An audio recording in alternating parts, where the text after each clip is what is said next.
Hello everyone, welcome back again on Back to Physics. Today we are going to start next topic for class 10th which is refractive index. आज हम refractive index को पढ़ने जा रहे हैं, समझेंगे कि ये क्या होता है।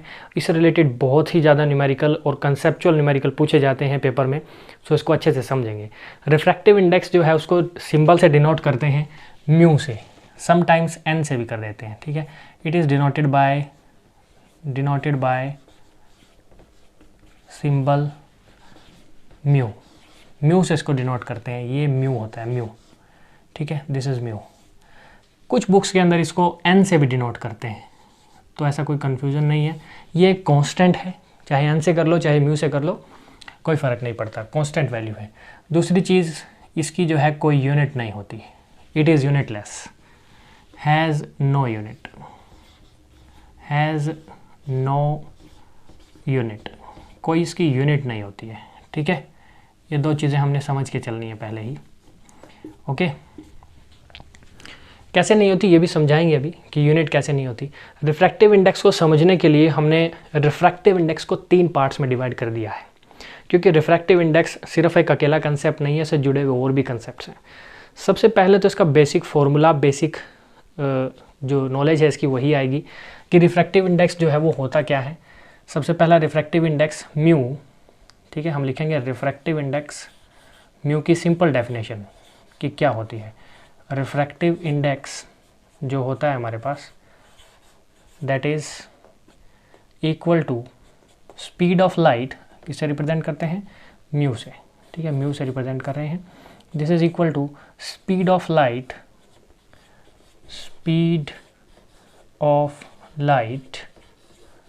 इन एयर, ठीक है, एयर में कितनी स्पीड होती है वो, upon speed of light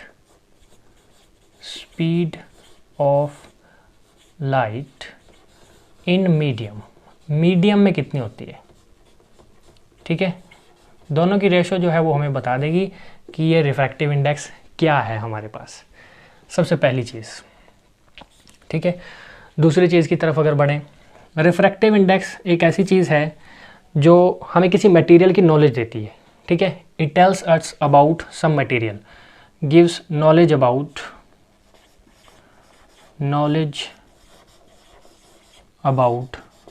materials, ठीक है। डिफरेंट टाइप्स के मटेरियल्स होते हैं, उनका डिफरेंट रिफ्रैक्टिव इंडेक्स होता है, ठीक है। डिफरेंट रिफ्रैक्टिव इंडेक्स से हम समझ सकते हैं कि ये डेंसर है या रेयरर है। तो अगर हम देखी जाए टेबल में देखते हैं, ठीक है, इसका रिफ्रैक्टिव इंडेक्स का पूरा टेबल होता है, उसमें सबसे कम जो रिफ्रैक्टिव इंडेक्स होता है, सबसे कम रिफ्रैक्टिव इंडेक्स जो है वो एयर का होता है। Air has minimum refractive index, air का सबसे कम रिफ्रैक्टिव इंडेक्स होता है। रिफ्रैक्टिव इंडेक्स होता कितना है, म्यू इज इक्वल टू 1.0003 के अप्रोक्स, दैट मीन्स ऑलमोस्ट 1 ही होता है। जब भी हम कभी रिफ्रैक्टिव इंडेक्स ऑफ एयर लेंगे तो उसको 1 ही लेंगे, 1.003 नहीं लेंगे, ठीक है। सबसे ज़्यादा, ये था सबसे कम, सबसे ज़्यादा किसका होता है, डायमंड का। Diamond has maximum value of refractive index. Diamond का सबसे ज़्यादा रिफ्रैक्टिव इंडेक्स होता है, ठीक है, कितना होता है, mu is equal to 2.42। Diamond सबसे ज़्यादा रिफ्रैक्टिव इंडेक्स होता है इसका, और जिसका रिफ्रैक्टिव इंडेक्स ज़्यादा होता है वो उतना ही ज़्यादा डेंसर होता है। ये भी चीज़ हमें मालूम होनी चाहिए। जो मान लो डेंसर मीडियम हम ले रहे हैं या फिर रिफ्रैक्टिव इंडेक्स लेते हैं, रिफ्रैक्टिव इंडेक्स जैसे जैसे इंक्रीज़ करेगा, रिफ्रैक्टिव इंडेक्स जैसे जैसे इंक्रीज़ करेगा, ठीक है, तो इसका मतलब क्या हुआ कि डेंसर मीडियम ज़्यादा होता चला जाएगा, डेंसर मीडियम ज़्यादा होता चला जाएगा हमारा। मोर is the refractive index, more will be the medium denser, less is the refractive index, less will be the denser, और डेंसर लेस होगा दैट मीन्स वो रेयरर होगा, ठीक है। एंड वाइस वर्सा लिख सकते हैं इसको, एंड वाइस वर्सा, ठीक है। वाइस वर्सा मतलब इसका उल्टा, अगर ये इंक्रीज़ कर रहा है तो इंक्रीज़ करेगा, ये डिक्रीज़ कर रहा है तो ये डिक्रीज़ करेगा, ठीक है। रिफ्रैक्टिव इंडेक्स बढ़ने का मतलब है कि डेंसर हो गया हमारा मीडियम, डेंसर होने का मतलब है कि स्पीड ऑफ लाइट डिक्रीज़ हो गई है, ठीक है ना। डेंसर मीडियम हो गया which implies speed of light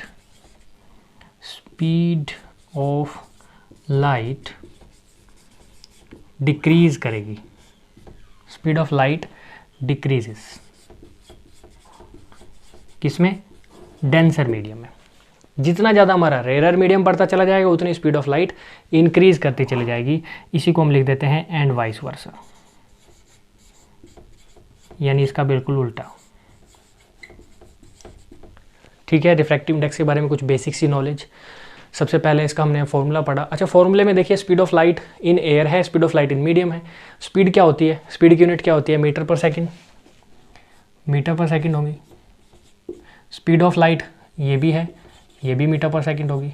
metre पर सेकंड दोनों की रेशो है, तो रिफ्रैक्टिव इंडेक्स की यूनिट क्या हुई, मीटर पर सेकंड से मीटर पर सेकंड कट जाएगा, क्या बचेगा, नो यूनिट। इसीलिए हमने लिखा था कि रिफ्रैक्टिव इंडेक्स की कोई यूनिट नहीं होती है।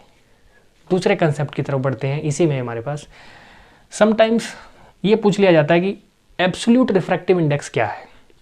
ये तो रिफ्रैक्टिव इंडेक्स हमें मालूम चल गया कि ये रेशो है speed of light in air की और speed of light in medium की। दो मीडियम हमारे पास, एक एयर में एक मीडियम में, हमने उसकी रेशो ले ली, रिफ्रैक्टिव इंडेक्स है। एब्सोल्यूट रिफ्रैक्टिव इंडेक्स क्या है वो भी अभी समझते हैं। सेकंड है एब्सोल्यूट रिफ्रैक्टिव इंडेक्स, ठीक है। ये क्या चीज़ होती है, जब भी हम कभी एब्सोल्यूट रिफ्रैक्टिव इंडेक्स की बात करेंगे तब हमने सब यही रखना है जो पहले है, कुछ चेंज नहीं होने वाला है, सिर्फ एक चीज़ चेंज होने वाली है, क्या, speed of light in air की जगह अब की बार speed of light in vacuum में देखेंगे। दैट मीन्स जब कभी स्पीड ऑफ लाइट जो है हम वैक्यूम में देख रहे हैं with respect to the medium, तब हम उसको बोलेंगे एब्सोल्यूट रिफ्रैक्टिव इंडेक्स, ठीक है। ज़्यादा चेंजेस नहीं है इसमें हमारे पास। तो अगर हम mu that means refractive index लिखें, उसका फॉर्मूला यही हो जाएगा speed of light in vacuum. बस ये देखा जाता है कि ये वैक्यूम में ले रहे हैं हम स्पीड, ठीक है। जब हम वैक्यूम के रिस्पेक्ट में ले रहे हैं तब हमारे पास ये रिफ्रैक्टिव इंडेक्स क्या बन जाता है, absolute refractive index. Speed of light in medium same रहता है, speed of light in medium, ठीक है। So this is absolute refractive index, ये एब्सोल्यूट रिफ्रैक्टिव इंडेक्स ही है, ठीक है। ये एब्सोल्यूट रिफ्रैक्टिव इंडेक्स ही है, यूनिट इसकी भी नहीं होती है, ठीक है, सेम चीज़ है। ये सभी कंडीशंस इसके लिए अप्लाइड हैं जो हमने अभी रिफ्रैक्टिव इंडेक्स के लिए पढ़ी।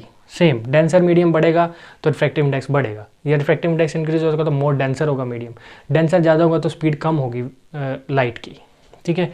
तीसरी चीज़, एक और कंसेप्ट जो कि न्यूमेरिकल्स में यूज़ किया जाता है, समटाइम्स हमें ये लिख के दे दिया जाता है या फिर पूछ लिया जाता है कि बताओ refractive index is equal to 1/sin c कब होता है। रिफ्रैक्टिव इंडेक्स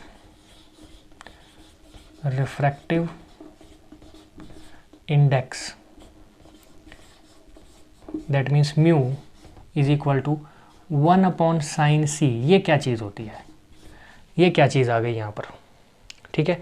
स्नेल्स लॉ तो हमने पढ़ लिया है, स्नेल्स लॉ हम जानते हैं। स्नेल्स लॉ क्या कहता है, स्नेल्स लॉ ये कहता है, स्नेल्स लॉ क्या कहता है कि जो रेशो है sine of angle of incidence sine i, sine of angle of reflection sine r, वो म्यू के बराबर होती है। इतना तो हम पता है, लेकिन अभी साइन आई साइन आर के बजाय साइन सी क्या आ गया है, this c represents the critical angle. क्या है ये, this c is critical angle, this c is critical angle. अब इसको भी समझते हैं कि ये कैसे बनता है एंगल, कैसा एंगल होता है। हमें पता है कि एक एंगल ऑफ इंसिडेंस होता है, एक एंगल ऑफ रिफ्लेक्शन होता है, तो ये कुछ अलग चीज़ है, ठीक ठीक है, एंगल ऑफ रिफ्रैक्शन हो सकता है, ये एंगल ऑफ इंसिडेंस हो सकता है, या सी अलग चीज़ है। कैसे, इसको समझते हैं एक डायग्राम के थ्रू। मान लेते हैं हमारे पास दो मीडियम है, ठीक है, एज्यूम करके चलते हैं कि हमारे पास दो मीडियम है, ठीक है, देयर आर टू मीडियम्स, एक मीडियम रेयर ले लेंगे, एक को डेंसर ले लेंगे, इतना ही है बस, ठीक है ना। तो ये हमारे पास सरफेस है, सरफेस पर जो है एक ऊपर की तरफ मान लेते हैं हम रेयर मीडियम हमारा, ठीक है, ऊपर क्या मान रहे हैं, रेयर मीडियम है, आर से रिप्रेजेंट कर रहे हैं। नीचे की तरफ हम मान के चल रहे हैं कि डेंसर मीडियम है, ठीक है, ओके। तो जैसे ही लाइट रे आएगी डेंसर मीडियम से जब रेयर मीडियम में जाएगी, केस हम सिर्फ वही लेंगे इसमें, denser medium to rare medium का, क्योंकि जब light ray denser medium to rare medium जाती है तभी वो कहाँ बेंड होती है, अवे फ्रॉम द नॉर्मल। तो मान लेते हैं कि लाइट रे आई, हमने नॉर्मल ड्रॉ किया, लाइट रे कहाँ चली जाएगी, away from the normal, normal से दूर जाएगी। तो मान लेते हैं इस एंगल से वो रिफ्लेक्ट बैक हो गई, ठीक है, इतना समझ में आया। ये एंगल ऑफ इंसिडेंस हो जाएगा, ये एंगल ऑफ रिफ्रैक्शन हो जाएगा, इतनी चीज़ क्लियर है। अभी देखिए ये एंगल ऑफ इंसिडेंस ऐसा तो नहीं है कि यही रहने वाला है, हम मान लेते हैं किसी दूसरे एंगल से इस पर इंसिडेंस करा रहे हैं, इसको लाइट को एंगल ऑफ इंसिडेंस बढ़ा रहे हैं, इंक्रीज़ कर रहे हैं। मान लेते हैं अभी 30 डिग्री था, अब इसके बाद 45 कर दो, फिर 60 कर दो, फिर 90 कर दो, ठीक है ना। तो क्या होगा, जैसे जैसे हम इस एंगल ऑफ इंसिडेंस को बढ़ाएंगे एंगल ऑफ रिफ्रैक्शन भी बढ़ेगा।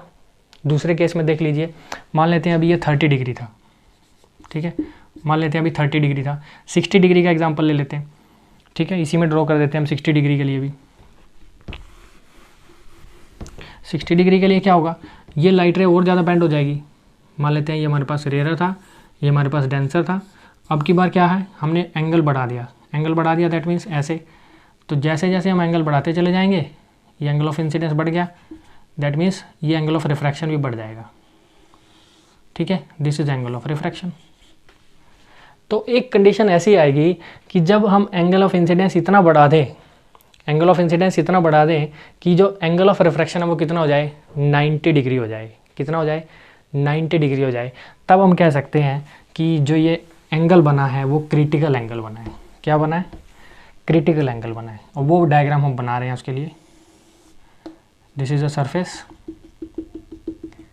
ठीक है, और ये हमने कोई लाइट रे ली, ठीक है, और ये हमने कोई नॉर्मल ड्रॉ किया, ये हमारा क्या था, angle of incidence, angle of incidence, इसी को हम अभी क्रिटिकल एंगल बोलने वाले हैं। This is rare medium, this is rare medium, this is denser medium, ठीक है, नीचे डेंसर है, और जब भी कभी light ray denser to rare जाती है तो वो bend away from the normal होती है। तो हम क्या कह रहे हैं कि एक ऐसे एंगल पर हमने इसको इंसिडेंट कराया कि जो लाइट रे है वो इस डायरेक्शन में चली गई, बिल्कुल परपेंडिकुलर, बिल्कुल पैरेलल टू दिस प्लेन। अभी अगर हम नॉर्मल ड्रॉ कर रहे हैं तो एंगल कितना है, रिफ्रैक्शन, रिफ्रैक्टेड रे और नॉर्मल के बीच का एंगल, तो ये 90 डिग्री है, तो ये 90 डिग्री है। तो हमने क्या देखा कि जैसे जैसे हम एंगल ऑफ इंसिडेंस बढ़ा रहे हैं एंगल ऑफ रिफ्रैक्शन चेंज हो रहा है। तो वो एंगल, क्रिटिकल एंगल किसको बोलेंगे, वो एंगल जिस एंगल पर हमारा एंगल ऑफ रिफ्रैक्शन 90 डिग्री हो जाए उसको बोलते हैं क्रिटिकल एंगल, उसको रिप्रेजेंट करते हैं सी से, ठीक है। सो इसको हम लिख रहे हैं कि व्हेन, या फिर the angle of incidence, angle of incidence for which angle of refraction is, angle of refraction is 90 degree is called critical angle। उसको हम क्या बोलेंगे, क्रिटिकल एंगल बोल देंगे, ठीक है। This is the definition of critical angle. जिस angle के लिए एंगल ऑफ रिफ्रैक्शन 90 डिग्री है उसी को क्रिटिकल एंगल बोल रहे हैं। अब इसकी वैल्यू कैसे निकालते हैं, mu is equal to sine C, वो भी देख लेते हैं, ठीक है। मान लेते हैं हमारे पास रेयर मीडियम था, ये डेंसर था, और रेयर कौन होता है, एयर का ले लेते हैं रेयर, ठीक है, एयर है नीचे, नीचे डेंसर है, कुछ भी ले लेते हैं, वाटर ले लेते हैं, ठीक है ना। सो इसको हम अभी डिराइव कर देते हैं, applying Snell's law, Snell's law को अप्लाई कर रहे हैं इस फिगर के ऊपर। स्नेल्स लॉ को अप्लाई किया तो क्या होना चाहिए, sine i upon sine r is equal to mu होता है।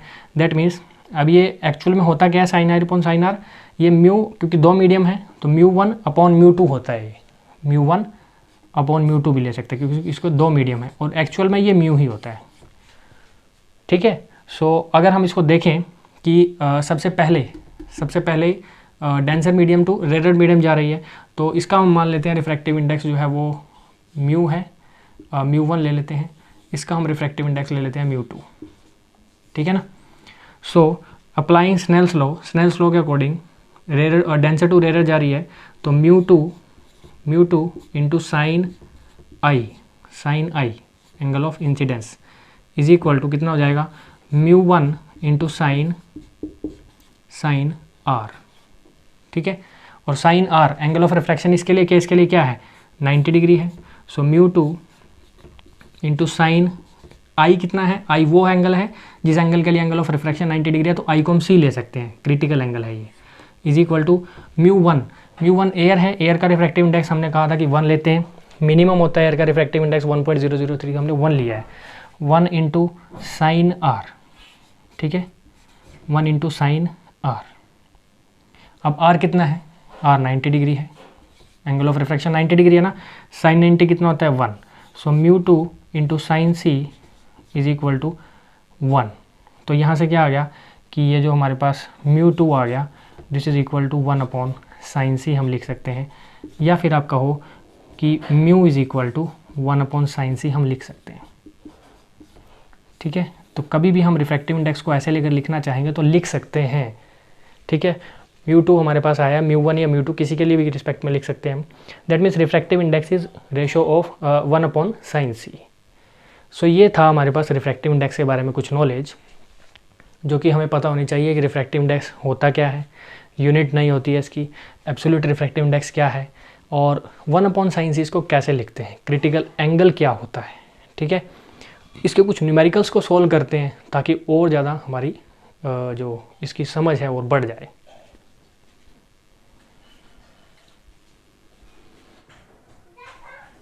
ओके, सो नाउ हम कुछ क्वेश्चंस को भी सॉल्व करते हैं। सबसे पहला क्वेश्चन देखिए, the refractive index of diamond is 2.42। Diamond का रिफ्रैक्टिव इंडेक्स हमें गिवन है एंड दिस इज़ 2.42, और हमें याद भी रखना चाहिए कि जो डायमंड है उसका रिफ्रैक्टिव इंडेक्स सबसे ज़्यादा होता है और एयर का रिफ्रैक्टिव इंडेक्स सबसे कम होता है। ठीक है, रिफ्रैक्टिव इंडेक्स 2.42 होने का मतलब इस स्टेटमेंट का मीनिंग पूछ रहा है कि क्या है। दैट मीन्स रिफ्रैक्टिव इंडेक्स का जो फॉर्मूला हमने अभी तक पढ़ा वो क्या होता है, mu is equal to C by v, where c is speed of light in air या फिर vacuum and v is speed of light in medium. यही फॉर्मूला हमने अभी तक पढ़ा, इस फॉर्मूले को यूज़ करेंगे। म्यू की वैल्यू दी हुई है 2.42, it is equal to speed of light in air. Speed of light in air कितनी होती है, 3 इंटू 10⁸ अपॉन वी मीडियम में हमें गिवन नहीं है, विच इम्प्लाइज वी की जो वैल्यू है कितनी हो जाएगी, 3 इंटू 10⁸ अपॉन 2.42। दैट मीन्स ये स्पीड का रिलेशन बन गया अभी, स्पीड का रिलेशन। और स्पीड का ये रिलेशन हमें ये बता रहा है कि जो स्पीड ऑफ लाइट है डायमंड के अंदर that is less than speed of light in air by a factor of 2.42। ठीक है, इस स्टेटमेंट का, इस पूरे एक्सप्रेशन का मीनिंग यही है कि जो speed of light in diamond है that is less than speed of light in air by a factor of 2.42। ठीक है, क्वेश्चन नंबर 2 देखते हैं। This is question number 1। Question number 2 देखते हैं। सेकंड क्वेश्चन जो है वो क्या कह रहा है, इस speed of light in vacuum is 3 into 10⁸ metre per second, find absolute refractive index of medium in which light travels with the speed of 1.4 into 10⁸ metre per second. जो वैल्यूज़ दी हुई हैं वो लिख लेते हैं। Speed of light in vacuum दी हुई है सी की वैल्यू हमें गिवन है 3 इंटू 10⁸ मीटर पर सेकेंड। ठीक है, उसके बाद speed of light in medium भी हमें गिवन है जो कि कितनी है, वी होती है 1.4 गिवन है इसके अंदर इंटू 10⁸ मीटर पर सेकेंड। ठीक है, क्या निकालने को कह रहा है, find absolute refractive index. Absolute refractive index और कुछ नहीं, यही होता है जो हमने अभी तक पढ़ा पहले फॉर्मूले में, एब्सोल्यूट रिफ्रैक्टिव इंडेक्स और कुछ नहीं, यही mu is equal to C by V ही होता है। बट अगर हम सिंपल रिफ्रैक्टिव इंडेक्स की बात करें तो speed of light in air आ जाता है यहाँ पे, इस केस में यहाँ पे हम speed of light in air ले रहे हैं बस विद रिस्पेक्ट टू एयर, इसमें हम speed of light with respect to vacuum लेंगे, ठीक है। यहाँ पे वैक्यूम की बात कर रहे हैं और कुछ नहीं है, जबकि speed of light in air और वैक्यूम सेम ही है, वैल्यू सेम है, बस देखने का नज़रिया अलग अलग है, ठीक है। So mu is equal to C की वैल्यू कितनी है, speed of light in vacuum is 3 × 10⁸, medium में 1.4 × 10⁸, 10⁸ से 10⁸ कट जाएगा, डेसिमल ऊपर ले जाएंगे तो ये 30/14 बन जाएगा, 14 2 जा 28, ठीक है, 2 बचे, 14 1 जा 14, ठीक है, कितने बचे 6, 14 4 पे चला जाएगा ये, ठीक है ना। So this will be mu is equal to 2.14। This is absolute refractive index for this question. Next question करते हैं। ओके, क्वेश्चन नंबर नेक्स्ट है हमारे पास, क्वेश्चन नंबर 3। क्या करना है, define absolute refractive index of transparent medium. The absolute refractive indexes of glass and water are 3/2 and 4/3 respectively. If the speed of light in glass is 2 × 10⁸ meter per second, determine the speed of light in vacuum and speed of light in water. दोनों में निकालनी है, ठीक है। जो conditions जो हमें given है वो लिख लेते हैं, ठीक है। क्वेश्चन नंबर 3 है ये, कंडीशंस क्या क्या गिवन है। Refractive index of water, glass and water हमें दिया हुआ है, म्यू ऑफ ग्लास हमें गिवन है 3/2 एंड म्यू ऑफ वाटर हमें गिवन है 4/3। साथ ही साथ इसके साथ हमें एक कंडीशन और दी हुई है, speed of light in glass जो है वो गिवन है, speed of light in glass, speed of light in glass. अब ग्लास में स्पीड ऑफ लाइट मीडियम है, v से डिनोट करेंगे, कितनी गिवन है 2 × 10⁸ मीटर पर सेकेंड, ठीक है। अब हमें speed of light in glass given है और speed of light in vacuum भी निकालनी है और वाटर भी निकालनी है, ठीक है। तो इन्हीं कंडीशंस का यूज़ करके हम निकाल लेंगे बड़ी इजीली। देखिए पहले क्या लेंगे, रिफ्रैक्टिव इंडेक्स ऑफ ग्लास हमें गिवन है 3/2, इसी का हम यूज़ करेंगे, इसी को हम यूज़ करने जा रहे हैं। तो रिफ्रैक्टिव इंडेक्स का फॉर्मूला होता क्या है, refractive index is equal to speed of light in air, अब ये एब्सोल्यूट पूछ रहा है तो speed of light in vacuum आ जाएगी, upon speed of light in medium, ठीक है। तो जो गिवन है उसको लिख लेंगे। वो ग्लास का जो है हमें गिवन है, दिस इज़ 3/2, ठीक है। It is equal to speed of light in vacuum पहले निकालनी है, पहले वैक्यूम निकाल लेते हैं। तो दैट मीन सी निकालना है, मीडियम में हमें गिवन है 2 × 10⁸। सिंपली सी को कैलकुलेट कर लेंगे, सी विल बी इक्वल टू कितना हो जाएगा 3 × 2 × 10⁸ अपॉन 2 से 2 कैंसिल हो जाएगा, this is 3 × 10⁸ metre per second, speed of light in vacuum, ठीक है। अब चलते हैं speed of light in water, यानी मीडियम में निकालनी है। तो इसी चीज़ का हम अब की बार वाटर में ले लेंगे, क्योंकि मीडियम में निकालें तो रिफ्रैक्टिव इंडेक्स ऑफ वाटर लेना होगा। Refractive index of water is 4/3, ठीक है। रिफ्रैक्टिव इंडेक्स का फॉर्मूला होता क्या है, क्योंकि ये एब्सोल्यूट रिफ्रैक्टिव इंडेक्स है तो फॉर्मूला हो जाएगा speed of light in vacuum upon speed of light in medium.